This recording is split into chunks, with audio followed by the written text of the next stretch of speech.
Hi, welcome to Pets and Craft. This is Anju. ഞാനിന്ന് നിങ്ങൾക്ക് കാണിച്ചു തരാൻ പോണത് മനസ്സിലായിട്ടുണ്ടാവും, ഈ സംഭവമാണ്. ഇത് വളരെ ഈസി ആയിട്ട് ചെയ്യാൻ പറ്റിയൊരു ട്രിക്കാണ്. ഇതിന് കൂടുതൽ സാധനങ്ങളൊന്നും വേണ്ട. നമ്മൾ സാധാരണ ഉണ്ടാക്കുന്ന പോലെ തന്നെ ഇൻഎക്സ്പെൻസീവായിട്ട് നമ്മുടെ വീട്ടിലുള്ള സാധനങ്ങൾ വെച്ചിട്ട് തന്നെ ചെയ്യാൻ പറ്റിയൊരു ക്രാഫ്റ്റാണ്.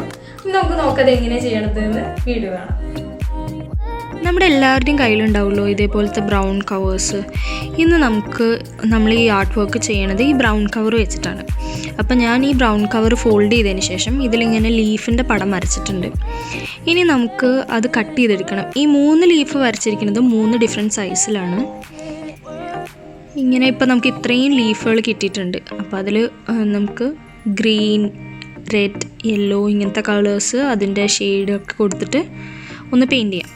ഞാനിപ്പോൾ പെയിൻറ്റ് ചെയ്യാൻ യൂസ് ചെയ്തിരിക്കുന്നത് അക്രിലിക് കളേഴ്സാണ്. അക്രിലിക് അല്ലാതെ വേറെ ഏത് പെയിൻറ്റ് വേണമെങ്കിലും യൂസ് ചെയ്യാം. ഞാനിങ്ങനെ ചെറിയതായിട്ട് അതിൻ്റെ ഉള്ളിൽ ഇങ്ങനെ ഷെയ്ഡൊക്കെ കൊടുക്കുന്നുണ്ട്.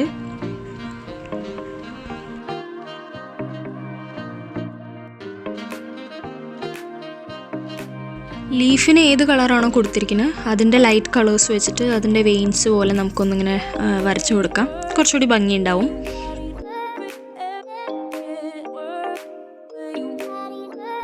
പിന്നെ ഞാൻ യൂസ് ചെയ്തിരിക്കുന്ന കളറാണ് ഓറഞ്ച്. ഇനി ആ ഓറഞ്ചിന് നമുക്ക് അതിൽ വെയിൻസ് മാർക്കാൻ റെഡ് എടുക്കാം. അപ്പോൾ അതിൽ റെഡ് കൊണ്ട് ഇതേപോലെ വെയിൻസ് ഒന്ന് മാർക്ക് ചെയ്ത് കൊടുക്കാം. ഇപ്പോൾ നമ്മൾ ഇത്രയും കളേഴ്സ് യൂസ് ചെയ്തിട്ട് നമ്മളൊരു 16-17 ലീവ്സ് നമുക്ക് ടോട്ടൽ കിട്ടിയിട്ടുണ്ട്. നമുക്കിതിവിടെ വയ്ക്കാം. ഇനി ഇത് അറേഞ്ച് ചെയ്യണത് എങ്ങനെയെന്ന് നോക്കാം. അതിന് വേണ്ടിയിട്ട് ഒരു സ്റ്റിക്ക് എന്തെങ്കിലും എടുത്തിട്ട് നമുക്ക് ഈ ന്യൂസ് പേപ്പർ ഒന്നിങ്ങനെ റോൾ ചെയ്തിട്ട് എടുക്കാം. അങ്ങനത്തെ 2 എണ്ണം ഉണ്ടാക്കണം.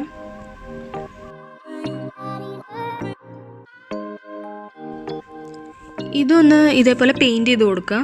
ഞാൻ ആദ്യം റെഡ് ചെയ്യാമെന്ന് വിചാരിച്ചു, പക്ഷെ നോക്കുമ്പോൾ റെഡിനേക്കാളും നല്ലത് ബ്ലാക്കാണ്. അപ്പോൾ ബ്ലാക്ക് പെയിൻറ്റ് ഇതിൽ കൊടുക്കുക. ഇനി നമുക്ക് ഇത് ഫ്ലെക്സിബിലിറ്റിക്ക് വേണ്ടിയിട്ട് ഇതിൻ്റെ ഉള്ളിൽ കൂടെ നമ്മൾ ഈ ഫ്ലവർ മേക്കിങ്ങിനൊക്കെ യൂസ് ചെയ്യണ ഈ കമ്പിയുണ്ട്, അത് ഇതിൻ്റെ ഉള്ളിൽ കൂടെ ഒന്ന് ഇൻസേർട്ട് ചെയ്ത് കൊടുക്കുക. അപ്പോൾ നമുക്ക് ഇത് കുറച്ചെങ്ങനെയെങ്കിലും വളച്ച് വെക്കാനുള്ളൊക്കെ സ്ഥലത്ത് നന്നായിട്ട് ഫ്ലെക്സിബിൾ ആവും. കുറച്ച് ചെറിയ ചെറിയ പീസസും നമ്മൾ ഇതേപോലെ തന്നെ ഉണ്ടാക്കണം.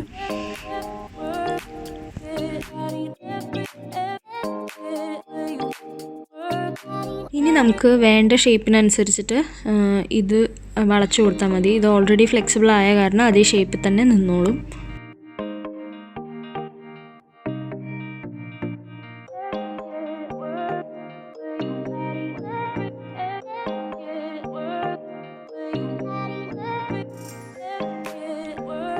രണ്ട് ബ്രാഞ്ചസിനെയും ഇതേപോലെ അറേഞ്ച് ചെയ്തതിന് ശേഷം നമ്മൾ ചെറിയ കഷ്ണങ്ങൾ മുറിച്ചെടുത്തതിലേക്ക് ഇതേപോലെ ഈ ഫ്ലവർ മേക്കിങ്ങിൻ്റെ വയർ വെച്ചതിന് ശേഷം ഇതേപോലെ സൈഡുകളിലേക്ക് ഒട്ടിച്ചു കൊടുക്കുക.